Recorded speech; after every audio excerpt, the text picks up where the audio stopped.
Tony Pauline just tweeted this. Rumors in the league are heating up that Deebo Samuel could be on the move. We'll have more tonight with Wing Oz. I do believe, and maybe the Jets, let's just say the Jets or the Texans, because you got to get a really high pick. Wouldn't it behoove you to just say, I can't do the trade till the night of the draft? And then they might say back, well, what if the guy we want's there and then the trade's off the table? I can give it to you now and it's concrete, or else we risk like this trade could fall apart draft night. So do you do it now? Because I would struggle to do it before Thursday night when they're on the clock. Well, what you could say to the Jets is, if you would rather just draft Chris Olave than draft Chris Olave, I'd rather have Deebo Samuel. Yeah. Or if you want to force my hand, I'm not comfortable with doing it now. You got to overpay. When you see the housing market in the Bay Area. Well, that's what the Niners did last year. Yeah, now, they did it much earlier, but they overpaid to do the Trey Lance deal early, right? So you want him right now? I need a massive overpay. To me, I don't think, like, if it's announced before the draft that Deebo Samuel has been traded for, let's just pick 10 and 38, I think people would be like, that's not enough.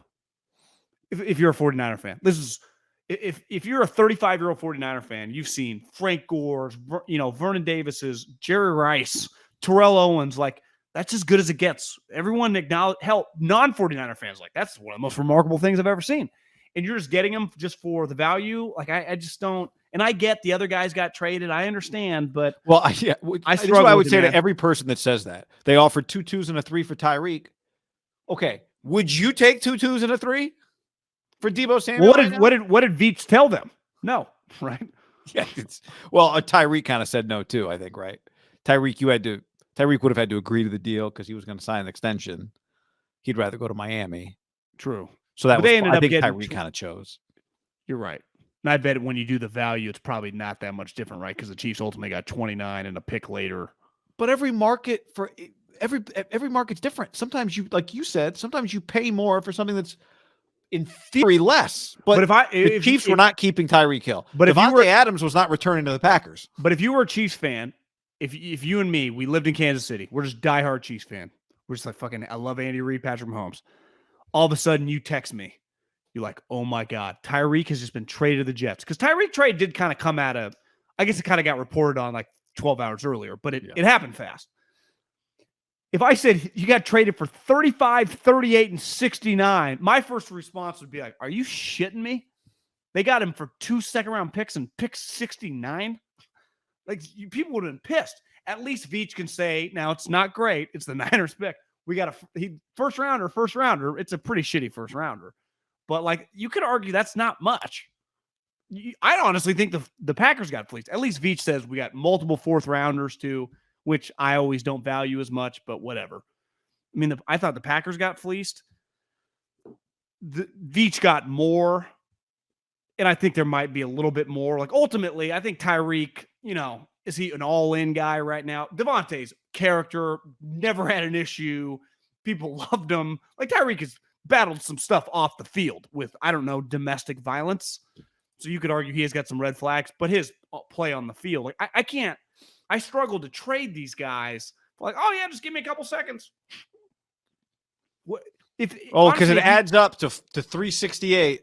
I don't even care. Like, if I told you that the Niners got 38, 35, and 69, you had to bet $5,000. You had to put it on a number.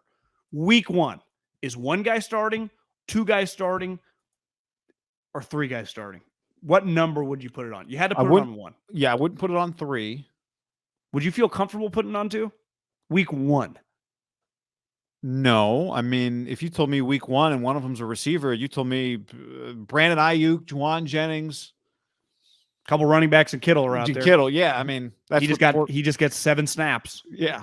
But if I told you he averaged 7 snaps in September, like, that'd be believable, right?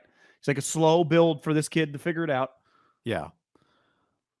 I think people would freak if that's the deal. Part of what makes it different than those other 2 deals is that now maybe Deebo's convinced the Niners that he is like Devontae. If he convinces the Niners that he's like Devontae, then the Niners are in a tough spot. We believe him. Under no circumstances is he showing up. We don't want to deal with this.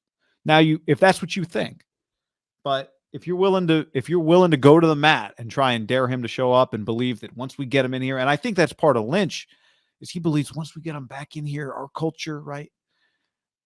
Now, maybe they've been spooked and he's convinced them that they should stop believing that. But I think that's part of them believing in why they can keep him around, is they believe that their locker room and their culture and what we've got here and Kyle's relationship with Deebo.